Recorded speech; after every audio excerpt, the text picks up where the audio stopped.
wake up in the morning, superfood smoothie, some food got my energy feeling good. See, I used to eat meat, but you know that's the old me. Now I stay connected to this earth like I'm an old tree. Rishi Goji, come on man, you know me. Push those herbs to calm your nerves like I'm an OG. Come see me, I stopped watching TV. Got my education on YouTube University. Shout out to all my people who eatin' all organic. Shout out to all my yogis who breathe slow and don't panic. Shout out to urban farmers on my vertical gardener. Shout out to all my people who eatin' all in season, cause we know the reason. Keep on keeping it real. I know my health is wealth, I'll keep stacking that kale. You got some spleen pain, it's just a cheap thing. We got them yin and yang herbs out the yin yang. You got some spleen pain, it's just a cheap thing. We got them yin and yang herbs out the yin yang. You think that it's natural to get sick, chewing on a breadstick? Listen quick and get up on this health tip. Your body is more important than the clothes you wear. Focus on your mind more than what goes in your hair. Humanity got lost in vanity, but if you eat beautiful foods, then beauty comes naturally. Stop eating goods manufactured in a factory, processed to the point devoid of all vitality. You're counting calories while they grow their salaries from GMO celery that's giving people allergies. That's not a metaphor or an analogy. You are what you eat, don't sleep, that's a reality. You reap what you sow, you're more than you know. Look around at the ground, it's profound how the flowers grow. You reap what you sow, you're more than you know. Look around at the ground, it's profound how the flowers grow. You got some spleen pain, it's just a cheap thing. We got them yin and yang herbs out the yin yang. You got some spleen pain. A young lady who I was following on Instagram, Naked Cactus. She was doing the most delicious fried jackfruit. So I went to go and see her a few weeks ago, found out that this event was happening, and thankfully came down. It's been amazing. So today we're going to be doing some interviews with some of the stall holders. So you're just going to get started. I'm going to try and turn this up a bit. I think that should be fine. So what are you going to be cooking today? The first thing I'm going to cook is chana sag, which is chickpea and spinach. I thought I'll keep it super simple because we don't have long, and this is like super basic, so like anyone can do this recipe. So the first thing we're going to do actually is put in, so we're going to turn it on. We're going to just dry fry some mustard seeds and some cumin seeds. So we dry fry them just so that they release some of the flavours. And then after that, we'll add a little bit of water or oil, and then you add your onion, white onion. Some of it I've pre-diced, the rest I'll dice just now, and the garlic as well. So I'll just start with that, and you can chat. Yeah. So I guess growing up with a parent who was a chef, how important was cooking in your household on a daily basis? It was super important. Basically, my dad, he just always made sure that like we had like a fresh meal. He would go out to work quite a lot as a chef. It was quite stressful sometimes. But I kind of didn't necessarily like pay attention that much to begin with. And then he would be like, Junior, come into the kitchen.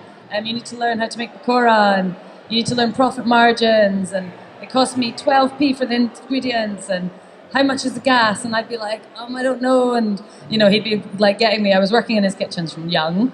But yeah, so like eating, we didn't necessarily eat together in a very traditional way like a lot of Indian families would, because he was always out cooking. But it sort of is something that has always come back to me. And like cooking these dishes is something that I like to do to like remember him, if you know what I mean. So she's currently dry roasting the seeds and spices if you can't see what's going on in the pot. So I guess your dad, he was a chef.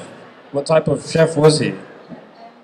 So mainly Indian food, being Indian, but he faced quite a lot of discrimination when he first came to the UK. People wouldn't give him jobs. They'd be like, we don't want curry, we don't want your food, we don't want food from people like you. And he was like, I can cook anything. And so he like proved a lot of people wrong by like cooking like Western food or like food from like all around the world. He had his own restaurant in Scotland. Yeah, so he actually opened Scotland's first Nepalese restaurant, because where he's from in India is like the foothills of the Himalayas. But he also worked in like a lot of different restaurants. He had a lot of like quite unsuccessful businesses over the years, but like some of them were more successful. And he worked in like hotels and stuff as well. Hi, I'm Miss T. I'm reporting for HMPTV. Today we're at the first Vegans of Colour event here in Peckham. With me, I've got a lovely young lady. Her name is Sarita. She's going to talk to us a little bit about her background, being a vegan, and how she's come to be at today's event. Hi, Sarita. Hi Are there. you nervous? Come closer. So, please tell us a little bit about yourself, your background culturally, and how you've come to be here today. Sure. So my name's Sarita. I'm Scottish Indian. So my father was Indian and he was a chef. And over my sort of life, I've eventually sort of become a part-time chef. So that's why I am here at the event. I cook Indian food, but I cook all sorts of food. And I'm also a vegan, and I'm quite active within the vegan scene within London. So I know one of the organisers, and she knows that I cook really delicious food. So she got me down to do a cooking demo. Fantastic. Can you tell me a little bit about how you transitioned into becoming a vegan and how long that journey has been for you? Yeah, sure. So I turned vegetarian when I was about 8 years old, because I put two and two together around the fact that pigs were bacon, and that made me like really upset as a sensitive child. A lot of children can kind of see that link a lot more.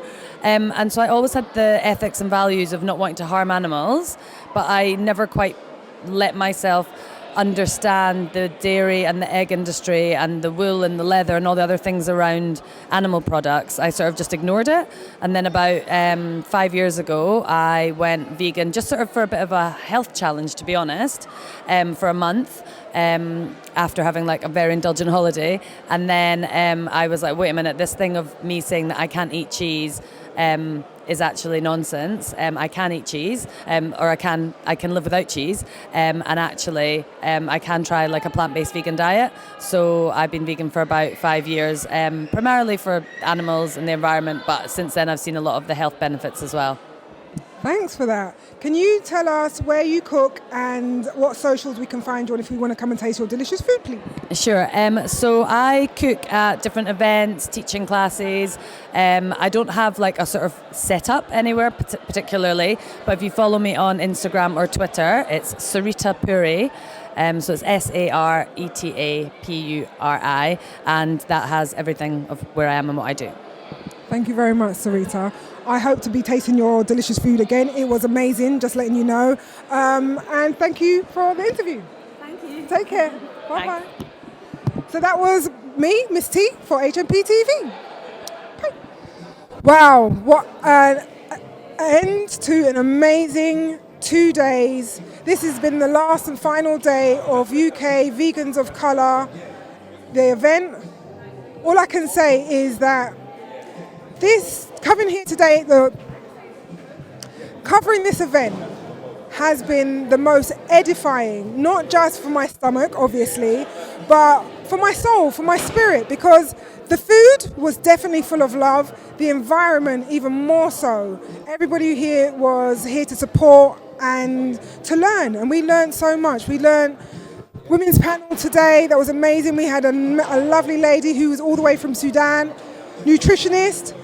We have seen some gorgeous products. We have eaten some even more stunning looking food, and I'm really happy to be back on my journey as a vegan. I can honestly say that today has been an eye-opener in terms of our food and our culture.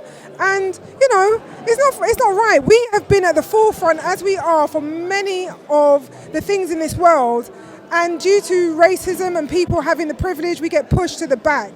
Well, you know, this time we've taken things into our own hands, and what a successful event. We'll definitely be back here for the following years to come. Peace out.